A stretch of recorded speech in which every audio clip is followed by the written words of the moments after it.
Olá, pessoal!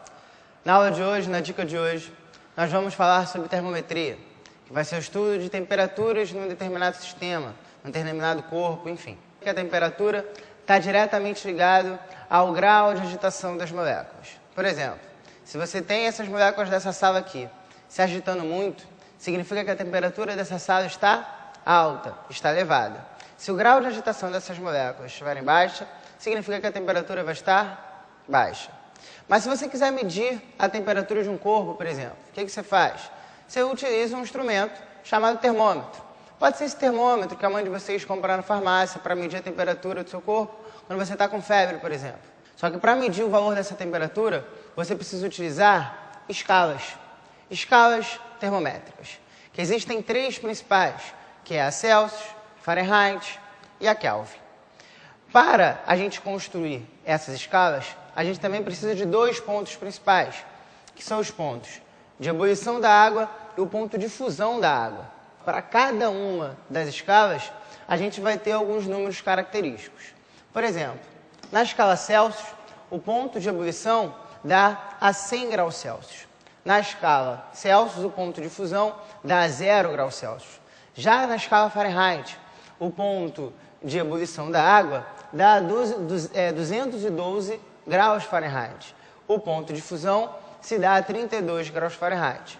E na escala Kelvin, o ponto de ebulição dá a 373 Kelvin. Como é uma escala absoluta, que não possui valores negativos, não aparece o termo grau. Eu falo realmente 373 Kelvin, diferente do Fahrenheit, diferente do Celsius.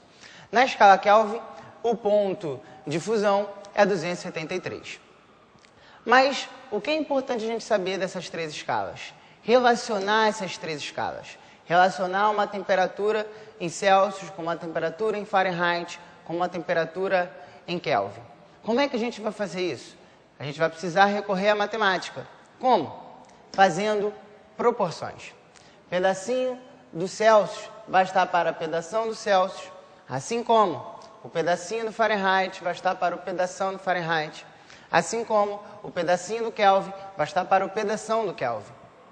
Fazendo essas proporções, a gente vai chegar numa equação que é chamada de equação de conversão. Olhando para o pedacinho do Celsius, a gente vai ter T menos 0, temperatura em Celsius menos 0, sobre o pedação do Celsius, 100 menos 0. Olhando para o Fahrenheit, pedacinho do Fahrenheit, T menos 32, temperatura em Fahrenheit menos 32. Dividido pelo pedação em Fahrenheit, 212 menos 32.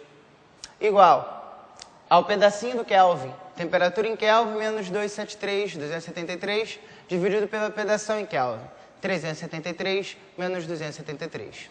Fazendo essa conta e simplificando, a gente chega na nossa equação final de conversão.